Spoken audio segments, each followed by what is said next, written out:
Subscribe करें और bell दबाएं ताकि कोई खबर रह न जाए।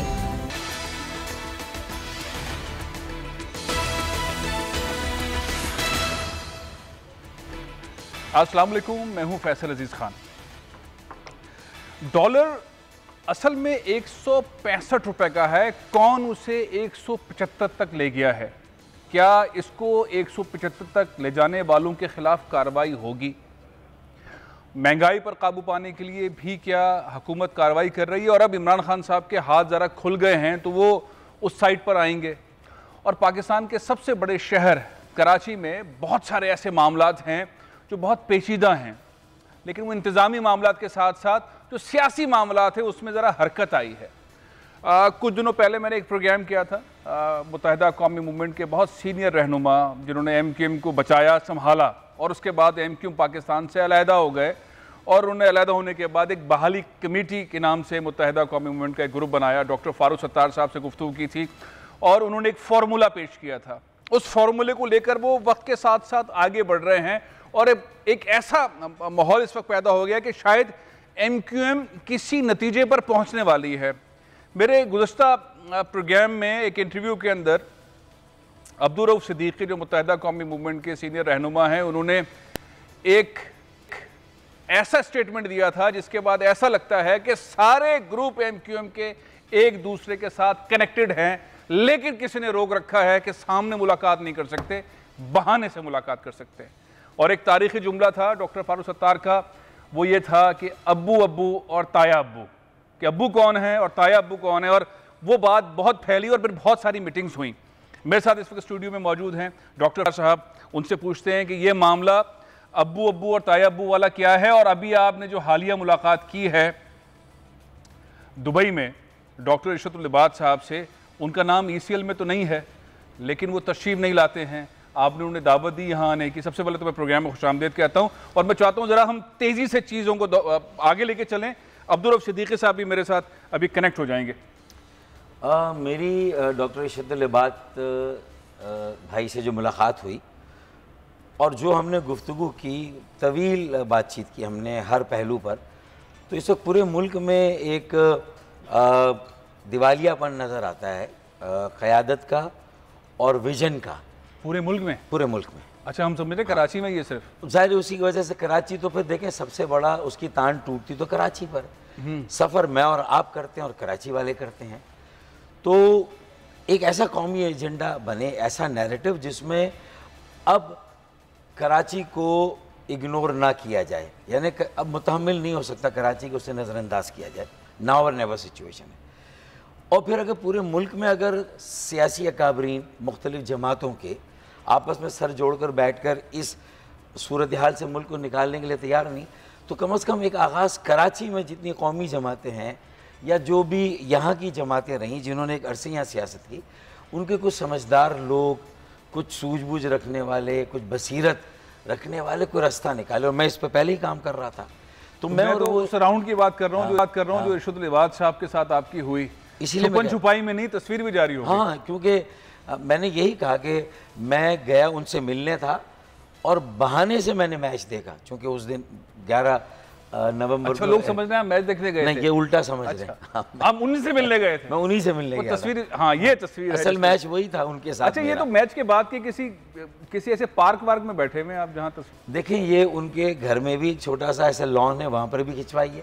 फिर एक खुली फिजा में एक रेस्टोरेंट था, वहाँ भी हमने बैठ के कॉफ़ी पी, चाय पी। अब लोग जानना चाह रहे हैं, हमने भाई सैर हासिल गुफ्तगू की, बहुत संजीदा गुफ्तगू की। अच्छा, मैं अब उस पर आ रहा हूँ। क्या डॉक्टर इरशद लिबात के पास, आप चाहते हैं उनके पास कोई रोल हो? MQM पाकिस्तान के मेहमान कह लीजिए या उनके टीम के अंदर जो मजबूत कैंडिडेट्स हैं वो आगे बढ़ेंगे? कौन सा नक्शा आप बेसिकली खींच रहे हैं? आपकी तारीफ़ें तो बहुत हुई, बहुत सारे और लोगों ने तारीफ़ें की इस मुलाकात की, लेकिन वो अंदर की बात पता नहीं चल रही। नहीं, अंदर की बात कोई ऐसी नहीं है। हमने एलेबोरेट किया है कि देखें, कराची और पूरा मुल्क भी किसी एक जमात की बस की बात नहीं है, किसी एक तबके के बस की बात नहीं, किसी एक शख्स के बस की बात। डॉक्टर साहब, आप पाकिस्तान को मिला के ना कराची के जो अंदर हादसात है ना उसको भूल जाते हैं। नहीं भूलता। पानी का मसला, रोजगार का मसला, कोटे का मसला, सड़कें टूटी हुई हैं, कचरा है, नौकरी। आप पाकिस्तान को मिला के, मैं कह रहा हूं, कराची के लोग कहते हैं आप लोगों ने आपस की अना जिद की बुनियाद पे कराची को 14 साल दिया है कराची वालों को। अब मैं आपसे बात करता हूं, आप पाकिस्तान की तरफ निकल जाते हैं। ये MQM ने जो मुख्तलिफ गुरुबंदी की, उस गुरुबंदी से कराची वालों को मैं ये कह रहा हूं बुरा कि मुल्क की कौमी पॉलिसीज में कराची को सबसे सरफहरिस्त रखना होगा। 22 करोड़ पाकिस्तान के अवाम, तमाम सियासी जमातें, ख्वाह वो हुकूमत में हो या अपोजिशन में हो, अगली जो भी बिसात बिछे आगे जमहूरियत के सिलसिले को आगे बढ़ाने के लिए कराची को अब नज़रअंदाज नहीं किया जा सकता। और जिसने कराची को फरामोश कर दिया, महंगाई बेरोज़गारी का ख़ात्मा करना है तो कराची को साथ लेके चलना होगा। इंतहा पसंदी दहशतगर्दी अगर फिर से सर उठाती है, अफ़गानिस्तान में अगर तालिबान है वो अपना चौगा उतार के अपनी असली शक्ल में आ जाएंगे तो फिर देखें, तो फिर एक चैलेंज है। इसी तरह जो बैरूनी चैलेंजेस, अंदरूनी चैलेंजेस, अगर if Karachi is not on your side then you are not going to take। ये तो मामला बात का है डॉक्टर साहब। पहले मामला है कि जितनी दुकानें हैं वो सुपर स्टोर के अंदर आ रही हैं कि नहीं। देखिए, मैं शाहिद खान अब्बास से सभी कर रहे हैं, फिर मैं वापस आता हूँ। डॉक्टर साहब, ये जो MQM के गिरोह हैं, मैं चाहता हूँ कि कराची के वाले ये सुनना चाहें। पाकिस्तान के तो सुन रहे हैं, इमरान खान साहब ने 1500 वादे किए, कुछ पूरे हो गए, कुछ पूरे हो रहे हैं, किसके बारे में कुछ नहीं पता। MQM के जो मुख्तलिफ धड़े हैं, वो डॉक्टर इशरतुल इबाद साहब से मुलाकात जब आपकी हुई, उस पर कोई आपका एग्रीमेंट हुआ? मैं चाहूँगा कि अब्दुल रऊफ सिद्दीकी साहब असू, लेकिन आप ज़रा इस गुफ्तगू के बारे में बताइए। देखिए, ये तो तयशुदा बात है ना कि जो हमारा पहला कदम होगा इस सफ़र के लिए, वो तो कराची से ही है और कराची ही तो फोकस है। और कराची के मसाइल हल नहीं होंगे तो शायद कौमी मसाइल भी हल नहीं होंगे। हम सिर्फ इसलिए कराची कराची कराची कराची कर रहे हैं, आप समझ गए। और यहाँ PTI उस खला को पूर्ण नहीं कर सकी जो MQM की सीट अगर उसको दिला भी दी गई। अच्छा, फिर MQM की बदकिस्मती, सुने एक बात सुन ले, बस एक बात सुन ले। MQM की परफॉर्मेंस भी इंतहाई नाकाबिले तसल्ली बख्श है।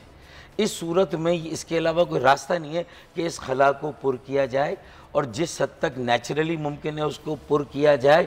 और अगर इस खला को क्रिएट करने में कोई अननेचुरल चीज़ें हुई थी तो फिर थोड़ा सा इसको ठीक करने के लिए अगर सबकी जरूरत है, ये मेरी अकेले की जरूरत, कराची की जरूरत, मेरे नौजवानों की, मेरी, मैं समझ रहा था आप कोई ऐसी बात बताएंगे जिसपे कराची वाले हैरान हो जाएंगे। नहीं, हैरान हो गए कराची वाले। इशरतुल इबाद साहब से मुलाकात की, अंदर हमने कहा टाइम टेबल नहीं बता रहे, किस तारीख को आएंगे, उनकी पोजीशन मैंने क्या 2 माह पहले खालिद आपके मकबूल प्रोग्राम में आकर अब्बू कहा, काश वो समझ जाए पॉलिटिकल सर्फिंग एक चीज होती है। देखें, ये अपॉर्चुनिटी आ रही है, अपॉर्चुनिटी आ रही है, इसको ग्रैब कर ले। मैंने डॉक्टर इशरतुल इबाद ने इस अपॉर्चुनिटी को ग्रैब किया है। चले, हमने आगे का रोड मैप बना लिया है कि कराची में तमाम MQM के फरीकैन को भी जोड़ना है, और उससे बाहर जाकर, क्योंकि सिर्फ MQM अगर अपनी ओरिजिनल पोजीशन में भी इंशाल्लाह आ जाए, जो हमारी जद्दोजहद कोशिश है, लेकिन उससे बियॉन्ड भी। ओरिजिनल से लोग घबराते हैं, ओरिजिनल का मतलब है लंदन से चले, लेकिन ट्रांसफॉर्म्ड MQM, अच्छा, जदीद MQM, पढ़े लिखे सुलझे हुए लोगों की MQM, zero tolerance militancy violence. आपने गुफ्तगू सुनी डॉक्टर फारूक सत्तार साहब की, उनकी हालिया मुलाकात हुई साबिक गवर्नर इशरतुल इबाद साहब से। आपने कहा कि सारे धड़े आपस में राब्ते में हैं, और उसके बाद फिर लोग डर गए, कहने लगे सभी राब्ते में, सभी राब्ते में। ये अना का मसला है, ये प्लेसमेंट्स का मसला है। कुछ हैवी वेट्स हो गए, ऊपर निश्चित एक ही है, अब्बू एक ही हो सकते हैं, ताया अब्बू बहुत सारे हो सकते हैं। ये डॉक्टर फारूक सत्तार साहब ने कहा था, चाचा भी होंगे। तो ये जो पोजीशन है MQM की, आपके ख्याल में ये डॉक्टर खालिद मकबूल सिद्दीकी साहब के पास रहनी चाहिए, डॉक्टर फारूक सत्तार साहब के पास होनी चाहिए, डॉक्टर इशरतुल इबाद साहब के पास होनी चाहिए, और उसके बाद के टीयर्स? और दूसरा ये एक और सवाल इसके साथ ही मैं कर लेता हूं, ये आप लोग खुद ही कर लेंगे या कोई कहेगा, कोई बड़ा आके कहेगा कि भाई मिल जाओ, एक पेज पे आ जाओ, बैठ जाओ, इससे पहले कि बिठा दिए? देखिए फैसल अजीज साहब जी, देखिए फैसल अजीज साहब की बात, बहुत सारी बातें अभी मैंने सुनी और कुछ बातें क्रॉस टॉक की नज़र हो गई, लेकिन बहरहाल मैं जो कुछ मैंने सुना है और जो कुछ मैं आज तक समझता रहा हूँ वो शेयर करता हूँ आपके साथ। पहली मुख्तसरन बात ये है, मुख्तसर बात ये है कि MQM के ये धड़े इस तरह नहीं थे जैसे हैं। लिहाजा जिन्होंने ये धड़े बनाए हैं वो जब चाहेंगे ये सब धड़े एक हो जाएंगे, फिर ना प्लेसमेंट का फ़र्क पड़ेगा, ना लीडरी का पड़ेगा, और ना ही किसी चीज़ का। और एक बात फैसल साहब, बिल्कुल मैं वाज़ेह तौर पे बता दूं कि जितने भी इस वक्त आपको धड़े नज़र आ रहे हैं उनकी फॉलोइंग नहीं है आवाम के अंदर, फॉलोअर्स नहीं है। हाँ। और मसला ये है इन धड़ों के फॉलोअर्स नहीं हैं, और जिन्होंने बनाए हैं वो कहेंगे तो एक पेज पे आ जाएंगे। जब तक वो कहें, आपको मालूम है वो कहेंगे कभी ना कभी खुद ही एक पेज पर आ जाएं। यस, बैठ जाएं इससे पहले कि बिठा दिए जाएं। हाँ। मेरे ख्याल में प्रोग्राम को एंड कर देंगे, ये सारी बात तो उन्होंने कह दी। जी जी रऊफ सिद्दीकी साहब, देखें ये एक नेचुरल प्रोसेस होता है। अगर तो सियासत भी है और फिर जद्दोजहद भी है, नंबर एक। नंबर दो, हम जब बात करते हैं या हमें नफसियाती तौर पे इतना मजबूर कर दिया गया है कि हम सिर्फ कराची बेहद मसाइल का शिकार है, यहाँ सांस लेना भी दुश्वार हो गया है, रोटी खाना भी दुश्वार हो गया है, रोज़गार भी दुश्वार हो गया है। लेकिन हम साथ साथ अगर MQM को जो लोग नहीं तस्लीम करते वो कम से कम शहरी इलाक़ों में तो तस्लीम करते हैं, तो हैदराबाद कहाँ है, नवाबशाह कहाँ है, सक्खर कहाँ है, मीरपुर ख़ास कहाँ है, ये तमाम जगह में। और ये 3-4 करोड़ की आबादी है जिसको सियासी हुकूक तो छोड़िए, उनके तो ज़िंदा रहने के भी हुकूक छीन लिए, रोज़गार भी लेने से वो नहीं है। और मसला ये है कि एक ट्रक की लाल बत्ती के पीछे लगा दिया गया है और सब एक दूसरे के साथ शुरू हुए हुए। बड़ी ज़बरदस्त आपने बात की है। अगर यही वाकई हकाइक हैं, उसके बावजूद भी आप ये कह रहे हैं कि अगर जिन लोगों ने, अगर मैं लफ्ज़ इस्तेमाल कर रहा हूँ, जिन लोगों ने धड़े बनाए वो अगर ये कहेंगे तो आप मुत्तहिद हो जाएंगे। इन तमाम मसाइल के बावजूद के सारे दानिश्वर, सारे आपके पास काबिल लोग मुख्तलिफ धड़ों के अंदर मौजूद हैं, लेकिन वो एक पेज पर नहीं आते, एक पेज पर नहीं आ पाते। आपके ख्याल में रुकावट एक पेज पे आने में क्या है? देखिए, मैंने आपको बता तो दिया है, रुकावट वगैरह कुछ भी नहीं है। बात यह है कि आप दानिशवराना और फ़लसफ़ियाना जितने भी फार्मूले थे वो अप्लाई पहले भी हो चुके हैं ना। 88 से तो ये हो ही रहा है और होता ही रहेगा। लेकिन उसके साथ भी याद रखिए कि गोली और गाली मसाइल का हल किसी सूरत में नहीं है। आज जो मैं आपको बता रहा हूँ, ये मैं 2-2.5 बरस से कहता रहा हूँ कि लोगों की जो राय है, लोगों की जो सोच रहे हैं, वो पहले एक तशवीश थी, फिर अब वो मेरे ख्याल है तब्दील होती चली जा रही है। जो आपने कहा, जब तक जिन्होंने धड़े बनाए वो अगर एक पेज पर नहीं लाते तब तक नहीं होंगे।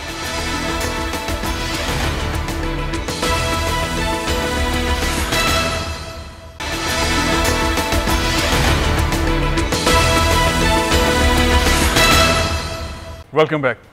डॉक्टर फारूक सत्तार साहब, बात बहुत सिंपल सी है। क्या वाकई ये मामला है कि MQM में उन मुख्तलिफ जो ग्रोह हैं, जो ज़ाहिर है कि मुख्तलिफ, उसमें जो पर्सनैलिटीज़ हैं वो इतनी बड़ी हो गई हैं कि अगर MQM को मुत्तहिद किया जाए तो डॉक्टर फारूक सत्तार एक बड़ी पर्सनैलिटी, डॉक्टर इरशदुल इबाद साहब एक और बड़ी पर्सनैलिटी, डॉक्टर खालिद मकबूल सिद्दीकी एक बड़ी पर्सनैलिटी, आफाक अहमद एक बड़ी पर्सनैलिटी, तो ऊपर वाली प्लेट पे एक ही है। और अगर मुस्तफ़ा कमाल भी आ जाएं तो नशिस्त एक और 5 लोग हैं। फिर उसके नीचे वाली लेयर के अंदर आमिर खान, उसकी लेयर के अंदर मैं नाम लेना शुरू करूँ, वसीम अख्तर हैं, बहुत सारे लोग हैं, अनीस कायम खानी हैं, वसीम आफ्ताब हैं। ये बड़ा मसला लगता है मुझे ये कि कैसे किसी को ऊपर बिठाया जाए और उनकी बात फिर मानी जाए। देखिए, एक तो नफसियाती तौर पे शायद ये इशू भी हो कि जब मैंने सरबराही संभाली लंदन से MQM को लेकर, तो जो MQM के बानी का दौर था तो उनकी उम्र हम सब से 6, 5, 7 साल ज़्यादा थी। तो शायद उस वक्त हमारी जो आदत थी वो उनके साथ काम करने की और उनको जवाब देने की, एज की आपस में नहीं, एज एक रवैया था, पर्सनैलिटी थी, एक दबदबा था। देखें, मैं आपको मेरा कहने का मकसद यही है ना कि हमने उनके साथ काम किया आपस में, शायद एक टीम के तौर पे, और एक दूसरे के अंडर में काम करने का तजुर्बा नहीं था। तो उसका आगाज़ हुआ 23 अगस्त 2016 से। तो मुझे अंदाज़ा होने लगा आहिस्ता आहिस्ता कि हम सबका साथ चलना, बहुत सारे फैसलों में जो है वो इत्तफाक़ राय कायम करना इतना आसान नहीं था। मैंने ये भी ऑफ़र की कि चले मैं पीछे हट जाता हूँ और मैं थोड़ा घर बैठता हूँ। आपके ख्याल में इसका हल क्या है?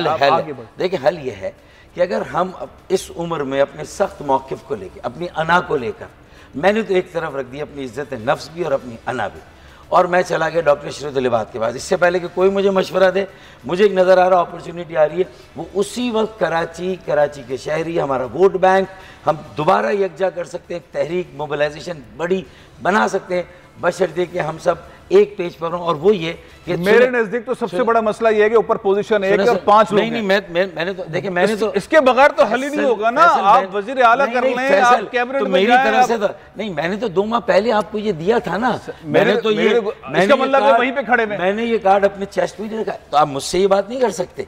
मेरे से ये वाला आपका नाम ऊपर से काट दिया जाए, आप नीचे काम करने को तैयार हैं। मुझे मेरा नाम रऊफ सिद्दीकी साहब, लेकिन ताया अब्बू और चाचा की हैसियत से हम रहे, और यहाँ भी काम खत्म नहीं होगा। हमें तो इंट्रा पार्टी इलेक्शन करा के ट्रांसफॉर्म करना है पार्टी को। वो तो अलग हो गया। 65 पहले तो आपने कहा कि मैं 5 वाली जो टॉप पोजीशन पर्सनैलिटीज एक पोजीशन, उसमें मैं नहीं हूँ, आप पीछे। रऊफ सिद्दीकी साहब, ये बड़ा मसला है। एमक्यूएम अगर एक यूनिफिकेशन की तरफ जाती है, दोबारा से मुत्तहिद होने की कोशिश करती है, तो ये 5 हैवी वेट्स ऊपर की सीट एक अभी दस्तबरदार हो गए, पहले भी हो गए थे। डॉक्टर फारूक सत्तार एक दफ़ा फिर वो कह रहे हैं कि मैं ऊपर वाली पोजीशन पे नहीं हूँ। खालिद मकबूल सिद्दीकी साहब, आफाक अहमद साहब, मुस्तफ़ा कमाल साहब अगर वो चाहें, लेकिन एमक्यूएम वाले लोग कहते हैं कि ऐसा हो भी सकता है, और डॉक्टर शरीयत लिबाद साहब, ये 5-6 ऐसी पर्सनैलिटीज़ हैं। आपके ख्याल में कौन इस पार्टी को चला सकता है? अच्छा फैसल साहब, मैं आधा मिनट आपसे बात करूंगा, तो जरा बाद में मेरे सवाल का जवाब दीजिएगा। आप 10 मिनट बात करें। जी,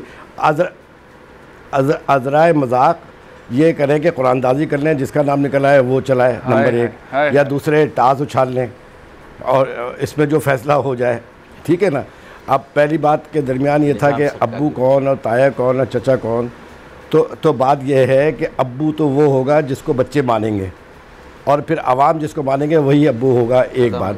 दूसरी बात, ये अच्छी तरह समझ लीजिए, ये मैं सिंध के शहरी आवाम लोगों और एमक्यूएम जहाँ जहाँ है, पंजाब में, बलूचिस्तान में, जहाँ जहाँ भी है, जो मैंने चीज़ें देखी हैं, ये बात तय है कि एमक्यूएम और उसका इंतखाबी निशान पतंग, उसके साथ एक जज्बाती वाबस्तगी गुज़िश्ता 30-35 बरस से उनसे है, क्योंकि वजह यह है कि हज़ारों लोग इसमें जान से गुजर गए, इसमें उनका खून शामिल है। फिर हज़ारों लोग जो छापों और गिरफ्तारियों में माशी तौर पर तबाह हो गए। हिस्ट्री में नहीं जाता, हिस्ट्री में जाते हैं तो बहुत सारे अदालती फैसले आ जाते हैं, इसलिए मैं उस पर नहीं जाना चाहता। एक छोटी सी बात आपने कह दिया कि जिसको आवाम मानेंगे वो इस नशिस्त पे बैठ सकता है, उसका फार्मूला आपके जहन में है तो बताएं, बस मैं इस सेगमेंट वही अब्बू है। हाँ जी, फार्मूला बताएं। मैंने आपको बताया ना उसका। आप ये कह रहे हैं जिसको आवाम माने, तो आवाम के मानने वाला फार्मूला कौन सा है? इन 5 लोगों में किनको आवाम मानेंगे? शरीयत लिबाद साहब को मानेंगे, खालिद मकबूल सिद्दीकी साहब को, आफाक अहमद साहब को, मुस्तफ़ा कमाल साहब को। फारूक सत्तार साहब ने कहा मैं इस गेम में नहीं हूँ। देखिए, मैं अगर इन 5-6 के अगर मैं बात करूँगा तो ये जिसका नाम लूँगा बाकी लोगों के साथ ज़्यादती होगी। लेकिन मैं एक बात ये बताऊँ कि देखिए, आप अपने कैमरे को लेके घूम जाइए, अपने सर्वे करा लीजिए। चले सर्वे करवा लीजिए। बहुत बहुत शुक्रिया, बहुत बहुत शुक्रिया अब्दुल रऊफ सिद्दीकी जाएगा, बहुत बहुत शुक्रिया डॉक्टर साहब। अब चीज आगे बढ़ रही है, अब देखते हैं चीज कितना आगे बढ़ती है। हमारी कोशिश है कि ये जो मैंने तो एक डेलीगेशन भी 7 अफराद, ये जो 007 पार्टी बनी हुई है, इसको सिद्दीकी भाई के घर भेजा था एक डेलीगेशन, और 1.5 साल से मुझे फ़ोन पर और मुख्तलिफ दोस्तों के जरिए वो कह रहे हैं बस आपसे मिलना है। आपने कभी दावत, किसी तकरीब की दावत दी, बुलाया उन्हें? आज मेरा एक डेलीगेशन जा रहा है, कल शब कव्वाली है KMC स्टेडियम ग्राउंड में PIB कॉलोनी में, तो मैंने उनसे कहा है कि वो आए, खालिद मकबूल भाई आए। उसका मतलब है सारे मेरी तरफ से मैंने कोई होल्ड्स बार है ही नहीं। कल आपने दावत, मुझे किसी से मशवरा नहीं चाहिए, मुझे हालात का अंदाजा है और लोगों की पल्स पर हमारा हाथ होना चाहिए। हमें लोगों की उमंगों को समझना चाहिए। लोग चाहते हैं कि हम सब एक जगह हैं। देखते हैं कल आपकी तकरीब के अंदर इनके लीडरान मुख्तलिफ उसके वो आते हैं नहीं आते हैं, मुस्तफ़ा कमाल आते हैं नहीं आते हैं, वसीम आफ्ताब आते हैं नहीं आते हैं। कल इंशाल्लाह इस मामले के। बहुत बहुत शुक्रिया आपका। एक अहम मामला पाकिस्तान का यह है कि डॉलर को कहते हैं शब्बर जैदी साहब और बहुत सारे पाकिस्तान के मईशतदान की इसकी रियल वैल्यू 160 से 165 के दरमियान है या 170 के करीब है, लेकिन ये 175 176 के अंदर जो डॉलर जा रहा है, डॉलर अफगानिस्तान जा रहा है, कमोडिटी बना हुआ है, उसको रोका जा रहा है, ये सही मैनेजमेंट जो है वो नहीं हो पा रही। डॉक्टर सलमान शाह साहब मेरे साथ इस वक्त मौजूद हैं, साबिक फाइनेंस मिनिस्टर हैं। अस्सलाम वालेकुम। जी वालेकुम अस्सलाम। डॉक्टर साहब, लोगों को समझ ही नहीं आ रहा, आपने पहले भी एक दफ़ा समझाया था, मैं चाहता हूँ इस बार दोबारा समझाएं, स्टेट बैंक की पॉलिसीज़ क्या हैं, ये डॉलर को क्यों हैंडल नहीं कर पा रहे। बिजनेस कम्युनिटी बहुत तंग है, गैस नहीं मिल रही उस पर तंग है, बहुत सारे मामला पे तंग है, लेकिन डॉलर की मैनेजमेंट क्यों नहीं हो पा रही सर? देखिए, डॉलर डिपेंड करता है सप्लाई और डिमांड पे कि मार्केट में कितनी है डॉलर्स की पेमेंट्स करने के लिए और सप्लाई कितनी है। अब इस वक्त हमारी जो इंपोर्ट्स हैं वो बहुत ज़्यादा इंक्रीज़ की हुई हैं। उसकी एक सिंपल वजह ये है कि हमारा इंपोर्ट्स का तकरीबन 25% जो है वो ऑयल और एनर्जी है, और ऑयल एंड एनर्जी की प्राइसेस दुनिया में डबल हो गई हैं। तो हम जितनी मकदार पहले मंगाते थे, पिछले साल जितनी मकदार मंगाई उतनी ही इस साल वही मकदार है, लेकिन पिछले साल उसकी कीमत जो थी 4 महीने अक्टूबर के जो ख़त्म हुए हैं, जुलाई से अक्टूबर, वो 3 अरब डॉलर थी। इस साल जुलाई से अक्टूबर वो 6 अरब डॉलर है। सो तकरीबन 3 अरब डॉलर 4 महीनों में एक्स्ट्रा इसका हमारे ऊपर बर्डन पड़ रहा है। और अगर इसको आप पूरे साल पे ले जाएं तो ये तकरीबन 10 अरब डॉलर हम एक्स्ट्रा हमें चाहिए एनर्जी की इंपोर्ट्स के लिए, और वो जो 10 अरब डॉलर है वो सीधा हमारे करंट अकाउंट डेफिसिट का हिस्सा बन रहा है, और उसने हमारे मार्केट्स को हिला दी है, क्योंकि मार्केट्स देखती हैं कि रिज़र्व्स जो हैं स्टेट बैंक के वो तो सिर्फ 3 महीने के हैं, और यहाँ पे अगर करंट अकाउंट डेफिसिट इतना बड़ा बन गया है तो इसको अगर फाइनेंस करने इनको फाइनेंसिंग नहीं मिलेगी तो फिर रिजर्व्स गिरेंगे और रुपया जो है वो और गिर जाएगा। तो आई थिंक कि इस वक्त तो हमारी इकॉनमी पे जो ये एक्सटर्नल शॉक है तेल की कीमतों का और फूड इंपोर्ट्स, पिछले साल के मुकाबले में फूड इंपोर्ट्स हमारी मकदार कम है लेकिन डॉलर्स में ज़्यादा है क्योंकि इंटरनेशनल बढ़ चुकी है। जी सर। तो आई थिंक ये समझना ज़रूरी है कि जब तक आप ये अपने ट्रेड के सिलसिले में आपकी इकॉनमी जो है इंपोर्ट डिपेंडेंट बहुत ज़्यादा है, और जब इंटरनेशनल प्राइसेस होंगी तो आपका रुपया प्रेशर में आएगा।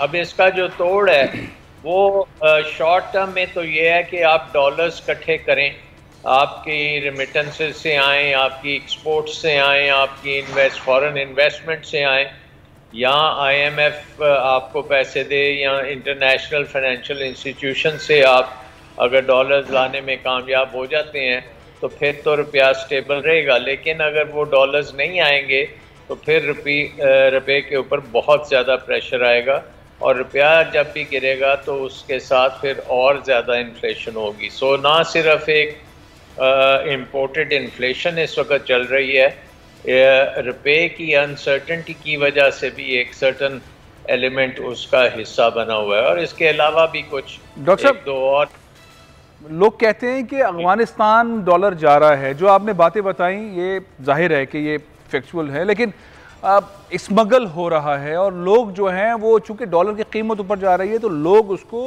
रख रहे हैं, कमोडिटी के तौर पर भी डॉलर खरीदा जा रहा है। इस चीज़ को कैसे रोका जा सकता है, या ये काबिल अमल है, इस चीज़ को रोका जा सकता है? देखें, जब भी अनसर्टेनिटी होती है स्पेकुलेशन बढ़ जाएगी, और उसके लिए फिर आपको डॉलर्स, एक ही तरीका है कि डॉलर्स ज़्यादा से ज़्यादा कहीं से आप लेके आएँ और मार्केट में वो आने शुरू हों। अगर वो दूसरा तरीका ये है कि रुपये की जो वैल्यू है उसको बेहतर करने के लिए आपको इंटरेस्ट रेट्स को ऊपर करना पड़ता है, जैसे अभी पिछले दिनों में स्टेट बैंक ने की है। कई लोग समझते हैं कि कुछ ज़्यादा कर दिया इंटरेस्ट रेट, लेकिन वो अगले एक चंद दिनों में पता लग जाएगा कि उसकी वजह से रुपये की कीमत में कितना ठहराव आता है या नहीं आता। ये बात जो है ये इस वक्त सप्लाई और डिमांड की, और अफ़गानिस्तान में ज़ाहिर है अगर वहाँ पे बहुत ज़्यादा डिमांड है इन डॉलर्स की और उनकी सप्लाई नहीं है और पाकिस्तान से किसी तरीके से वो स्मगल हो रहा है, तो वो फिर पाकिस्तान की ऑफिशियल फ्लोज से तो स्मगल नहीं हो रहा, वो अनऑफिशियल जो फ्लोज हैं हुंडी हवाला की जो फ्लोज हैं उनके ज़रिए हो रहा होगा।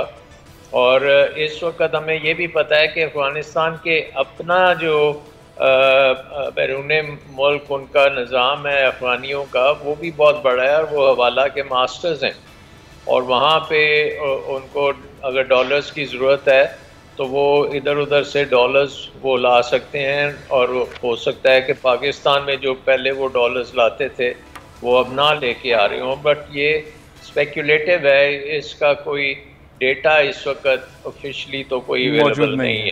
बहुत बहुत शुक्रिया डॉक्टर सलमान शाह साहब। डॉलर को कंट्रोल करना, कंट्रोल में रखना बहुत ज़रूरी है, एक्सपोर्ट बढ़ाने की ज़रूरत है, लेकिन साथ साथ एक और मामला है, हुकूमत इसके ऊपर बहुत, इमरान खान साहब के हम जुमले सुन रहे हैं और पॉलिसीज़ भी बहुत अच्छी आई है, उनकी तकरीरें भी बहुत अच्छी हैं, आम आदमी को घर मिलेगा, घर बनना है, और एक कंस्ट्रक्शन के शोबे को सनत का दर्जा दिया गया, उसके साथ बहुत सारी इंडस्ट्री कनेक्टेड हैं, लेकिन हमने देखा अब उसके अंदर खिंचाव, रुकावट आ रही है, क्योंकि सीमेंट की जो कीमत है वो बुलंद तरीन सतह पर पहुंच गई है। 750 की तकरीबन इस वक्त बोरी एक सीमेंट की मिल रही, जो 510 रुपए की थी, और हो सकता है मुख्तलिफ शहरों के अंदर इसके प्राइजेस डिफरेंट हों। इस तरह से जो मकानात और बिल्डिंग के लिए सरिया है उसकी कीमतें भी तेज़ी से आगे बढ़ रही हैं। काम ज़्यादा हो रहा है, सीमेंट फैक्ट्रीज कम हैं, सरिये की फैक्ट्रीज कम हैं, और एक रश है सारे मामले में। मेरे साथ आरिफ जीवा साहब मौजूद हैं, FPCCI के वाइस प्रेसिडेंट हैं और चेयरमैन, साबिक चेयरमैन है आबाद के, कंस्ट्रक्शन के शोबे से वाबस्ता हैं, बहुत माहिर हैं। अस्सलाम वालेकुम आरिफ साहब। वालेकुम सलाम साहब। मैं बिल्कुल ठीक हूँ। आरिफ भाई ये बताइए कि सरिये की कीमत और सीमेंट की कीमत जो तेजी से ऊपर जा रही है, इसको रोकने का संभालने का एक कोई सिस्टम आपको नजर आ रहा है? हर चंद दिन के बाद मुझे दोस्त फोन करते हैं, बिल्डर फोन करते हैं, कहते हैं कि इसके ऊपर हुकूमत की पॉलिसी ठीक नहीं है, लेकिन फिर उसका बहाना होता है हुकूमत के पास, डिमांड एंड सप्लाई। पहले बिल्डिंगें नहीं बन रही थी, अब बिल्डिंगें बन रही हैं, इसलिए सीमेंट महंगी हो गई है, इसलिए सरिया महंगा हो गया। आरिफ साहब देखिए, बहुत शुक्रिया। मेरा ख्याल है खान साहब, आप पिछले एक साल से मैं और आप जो है वो तवत्तुर से आप जो वो चैनल पे ले रहे हैं, और हम जो है वो इसकी कीमतों के बढ़ने की एक साल से बात कर रहे हैं। देखिए, अभी लास्ट मंडे को जो है वो स्टील की प्राइस बढ़ी और सीमेंट की भी प्राइस बढ़ी, यानी एक साल के अंदर ये सिचुएशन आ गई है कि स्टील जो है वो 550 रुपए पर स्क्वायर फीट का फर्क आया है सिर्फ एक घर बनाने के लिए। 120 गज का घर अगर बनाना है किसी ने, तो उसको पर स्क्वायर फीट अगर 1000 स्क्वायर फीट वो बनाता है, मिनिमम 1000 स्क्वायर फीट बनाता है अगर 120 गज के घर के ऊपर, तो सिर्फ स्टील पे उसको 5.5 लाख रुपए का जो है वो इम्पैक्ट आया। मैं सीमेंट की बात नहीं कर रहा हूँ। सीमेंट जो है वो एक साल पहले जो है वो तकरीबन 475 रुपए रेट था, आज जो है 700 प्लस रेट है। अगर आप 750 कह रहे हैं, मैं 700 की बात कर रहा हूँ, तो इसका भी इम्पैक्ट जो है वो बहुत बड़ा है। इसी तरह अब तो कार्टेलाइजेशन की बातें हो रही हैं, और दूसरा जो कल इंटरेस्ट रेट बढ़ा है, मैं खैर इंटरेस्ट का काम नहीं करता अल्हम्दुलिल्लाह, आज तक जो है वो कोई बैंक से फाइनेंसिंग नहीं ली हमने, और आज तक जो है वो कोई सेविंग अकाउंट नहीं है, लेकिन इसके असरात भी आपको अगले 15 दिनों में नजर आना शुरू हो जाएंगे कि इंटरेस्ट रेट बढ़ेगा, वो बढ़ेगा तो इंडस्ट्रीज जो है वो हमको डाइवर्ट करेंगी, हम फिर जो है वो एंड यूजर पे जाएंगे, फिर ये और प्राइस बढ़ने जा रही है, ये कहीं रुकने का नाम नहीं ले रहा। अच्छा, गवर्नमेंट का एक इदारा है कंपटीशन कमीशन ऑफ पाकिस्तान, वो इदारा बनाया इसीलिए गया कि जो ये कार्टेलाइजेशन हो रही है, पिछले 3 साल से हम चीख रहे हैं, सीमेंट सेक्टर में, स्टील सेक्टर में नहीं रोका गया उसको। मैडम डीजी आवाज़ अचानक चली गई, मेरे ख्याल डिस्कनेक्ट हो गए हैं। आरिफ जीवा साहब, हमारी कोशिश है दोबारा उनसे रब्ता करें।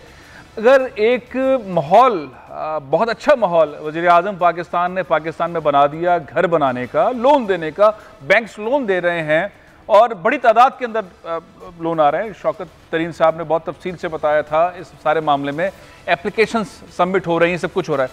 अब इस सारे सिनेरियो के अंदर अगर डिमांड ज़्यादा है सीमेंट की और स्टील की, तो नए मंसूबे क्यों नहीं लगाए जा रहे? आरिफ जीवा साहब, इसका हल अगर हम ढूंढने की तरफ जाएं, क्योंकि आप FPCCI को भी रिप्रेजेंट करते हैं, पाकिस्तान का सबसे बड़ा ज़ाहिर इदारा है ताजरों का, सनतकारों का, इसका हल क्या हो सकता है? डिमांड एंड सप्लाई तो बहरहाल मसला तो है ना। अगर 710 रुपए 750 रुपए एक सीमेंट की बोरी मिल रही है जो कि 450 500 की थी, अगर आप नए कारखाने नहीं लगाएंगे सीमेंट के, स्टील के, तो ये मसला हल तो नहीं होगा।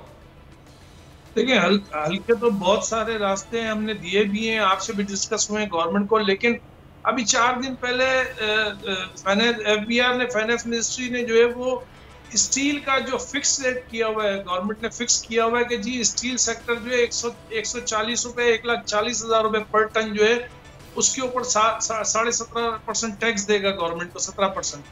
पिछले हफ्ते इन्होंने 1,53,000 कर दिया कि आप चाहे 1,40,000 में सेल करें उसको, चाहे 1,35,000 में करें या 1,20 में करें, कैश पे आप इसको देते हैं कम प्राइस में, लेकिन टैक्स आपने 1,53,000 पे देना है। वो तो गवर्नमेंट ने फिक्स कर दी है। यानी हद ये है कि पिछले 1 साल में गवर्नमेंट ने 53,000 रुपए बढ़ा दिए टैक्स, अपना टैक्स बढ़ाने के लिए। यानी हमसे वादा किया, प्राइम मिनिस्टर साहब के साथ मीटिंग में शौकत तरीन साहब ने वादा किया, हमने एक सजेशन दिया कि एक तो जो है वो आप जब 1 लाख रुपए स्टील था तो आप 17,000 रुपए टैक्स ले रहे थे, जब 2 लाख रुपए स्टील हुआ तो आप जो है 34,000 रुपए टैक्स ले रहे हैं। बिल्कुल ठीक है आरिफ साहब, मुझे एक चीज बताई गई, तो आपने FBR की बात बताई, मेरे पास चूंकि वक्त जरा कम है, मैं चाहता हूँ जरा लोगों को समझा दूं ये वाली बात। आम आदमी जो घर बनाना चाहता है, बना रहा है, जो बैंक से लोन ले रहा है और वजीर आजम की स्कीम के थ्रू बिल्डर से चीजें ले रहा है, बिल्डर क्या उस प्राइस को बढ़ा रहा है?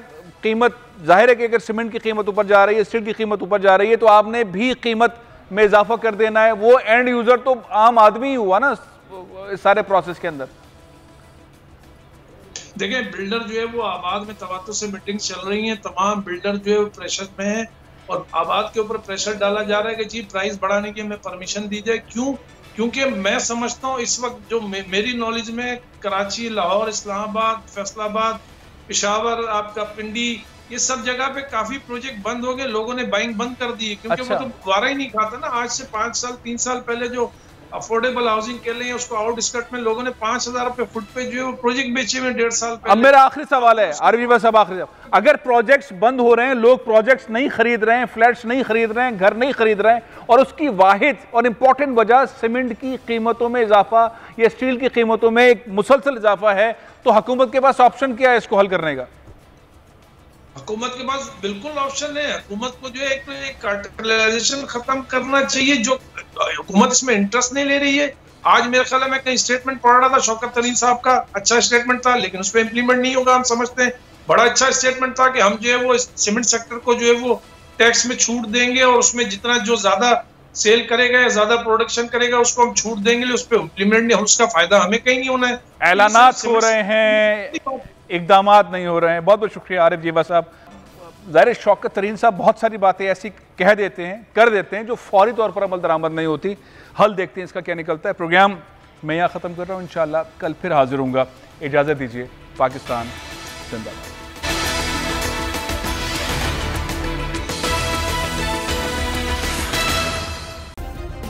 सब्सक्राइब करें और बेल दबाएं ताकि कोई खबर रह न जाए।